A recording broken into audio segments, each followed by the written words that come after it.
Hi, my name is Kelly, and I have been in the wedding industry in Singapore for the past 15 years.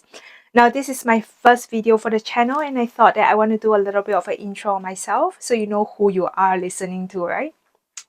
So, across the 15 years in the wedding industry, I've owned a total of around 8 brands to my name.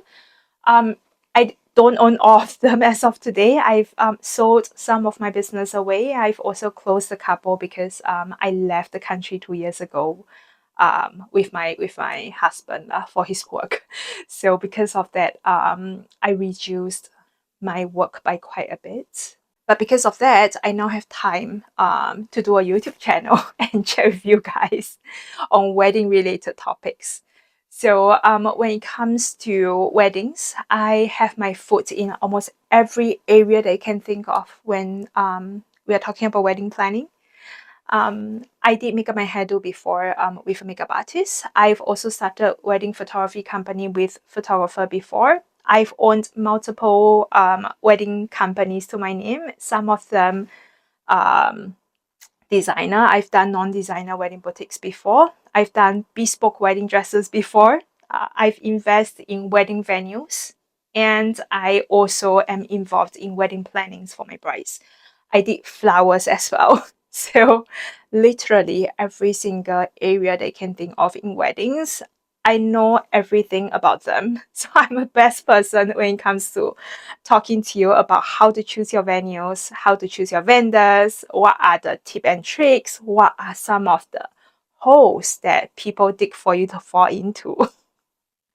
Right. So for my first video, I want to keep it a little bit more focused on the dress because I think that whenever a bride gets proposed to, the first thing that you think of is not going to be like, oh, which wedding venue are you going for? Or oh, which photographer do you book? Which makeup artist do you book?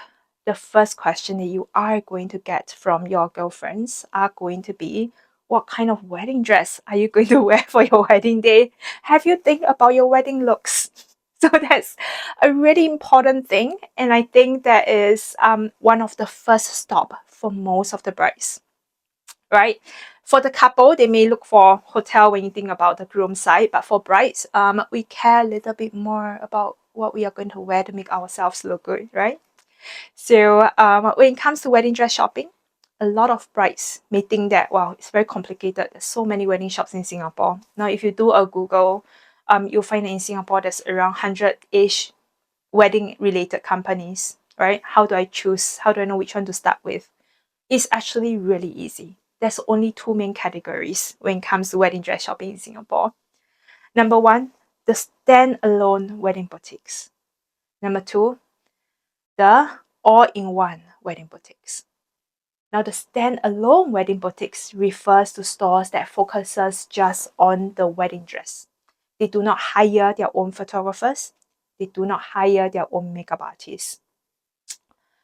The other type of wedding boutique, the all-in-one wedding boutiques, they carry your wedding dresses, they hire makeup artists, and they hire their own photographer.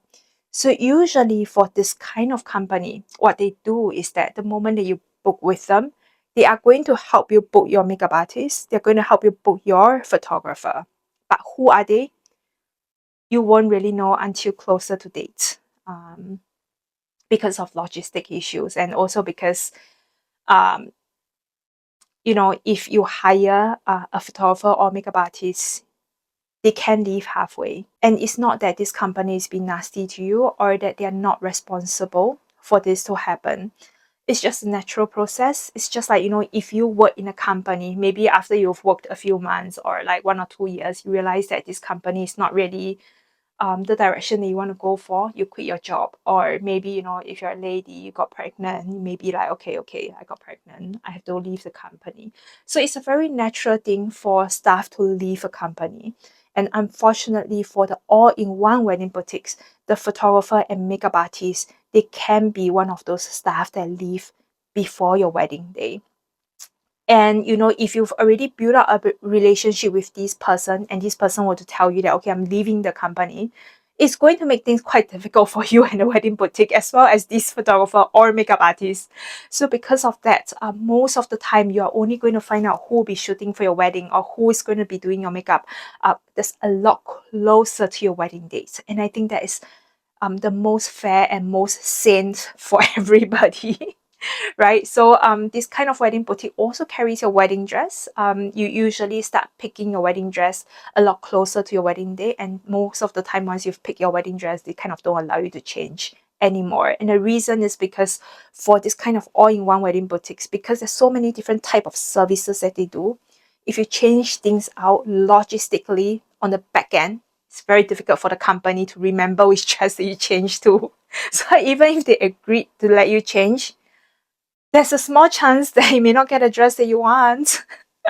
And if you read online for some of the reviews, you may find that some of the brides experience this. It's not because this wedding boutique want to make your life miserable again. It's because there's just too many logistics and too much things that's ongoing for this kind of boutique, with manpower changes, so many different areas that they need to care for.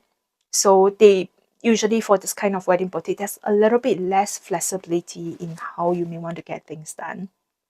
In terms of pricing, all-in-one wedding boutiques, generally their price, I would say, around mid-tier. They're not going to be super cheap just because it's not cheap to hire a photographer and makeup artist, right? And especially if they want someone that's quite good to do the job, it's not going to be very cheap. So if you get, like, for example, wedding day service at less than $3,000 kind of thing, you want to be careful, because I don't know how long this company can last. Right? I would say that if you're looking at wedding day service alone with your makeup and photography, your dresses, you're looking at least like 4 to 6K kind of thing for it to kind of make sense for the boutique, so that the boutique can, survive and not close down. All right. So that part done on the explanation. Let's explain a little bit more on the other side, which is something that I am a bit more excited about because that's what I do more. And that's what I prefer myself. That is the standalone wedding boutiques. So standalone wedding boutique refers to wedding boutiques that does the wedding dress only. So they don't own photographers and makeup artists. They don't hire them. They only care about wedding dress. Right? So for the standalone wedding boutiques, there's also two branches. So there's designer wedding boutique and the non-designer wedding boutiques. So what this means is that for the designer wedding boutique, they carry designer-made wedding dresses. So think about shopping for example, LV bag, Chanel bags, and things like that. These are called designer brands. So in the wedding world, designer brands will be things like, for example, Jenny Yu, Galia Lahaf, Berta, Yvonne Levine, and so on and so forth. All these are wedding designer brands. So if you see that a wedding boutique have a lot of those kind of names, brands, and whatever, these are the wedding designer boutiques, right?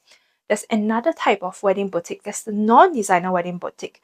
What it means is just that they don't carry these designers lah. They either make their own wedding dresses with the local seamstress in Singapore, or they get their dresses from wholesale markets all over the world. So it can be from China, Malaysia, Indonesia, Thailand, and things like that, right? So when it comes to these two boutiques, right, if you've already started shopping or you are just started to do some research, you realize that, wow, the cost difference is crazy leh. For the non-designer wedding boutiques, usually it's a few $100s for you to rent a wedding dress. Yeah. And then for designer wedding dresses, right, it starts from like at least like 1 2 all the way up to like 10K for you to rent a wedding dress for you to wear for a day, right? So then you'll be like, oh my god, how do I choose like that? How come the cost difference is so big? And the difference, of course, lies in the quality. I won't give you too much details over here because I'm going to be biased. Okay, I'll give you a little bit of detail, okay? Because I have done non-designer wedding brand before. I've also done designer wedding brands before. So I've worked with tailors as well as manufacturers and all that. What I can say is that there is a difference in the fit. Once you wear the wedding dress, you will feel the difference. So go on and, if your money allows, a designer wedding boutique usually has more consistency, Whereas a non-designer wedding boutique, not because it's the owner's fault, but because the manufacturer sometimes would not be able to produce the kind of quality that you would like them to produce. And there's a lot more fit issues.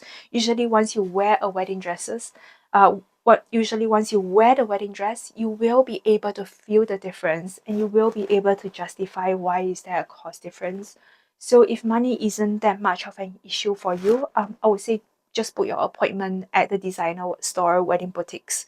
You make everybody's life easier, because if you are going to book something that's of more expensive value, your financial situation allows you to do so. The non-designer wedding stores is very cheap. 我 feel sian to see you lah. They will be like, why are you here to make me feel bad about my products, you know? Kind of thing. So just put your appointments at some of the designer wedding boutiques. Of course, for designer wedding boutiques, there's also different price, just because different designers, they have different price tiers as well. For example, if you look at Hermes bag versus, let's say, YSL, Chanel bags, they all cost different, right? It's not that one brand is worse than another or something like that. It's just that they have different price points and different kind of construction that's made to the dress that causes the cost difference. The non-designer wedding boutiques are not all bad as well. There are a lot of really good, designers in Singapore who makes their own wedding dresses. So they may get their own tailors to make their wedding dresses, or they look for manufacturers elsewhere to make their designs turn alive. So I would say that when you go for shopping with non-designer wedding boutiques, it's not all bad. There are a lot of them that does really good quality as well. And now I am actually in China now with my husband for about 2 years time, and I have of course visited a lot of wedding streets and all that, and look at the quality, just kaypoh, right? See whether or not it's good. To be fair, the quality has improved quite a bit from what I've seen. So it's not that it's all bad. If your financial situation allows you to look for a dress that costs less than $1,000, they're not going to look terrible on you. Try them on and see how you feel about it. With some alterations and all that, the fit is still going to look really nice on you. So that's there. I'll let you be the own judge when it comes to the wedding dress fit. Please don't hate on me.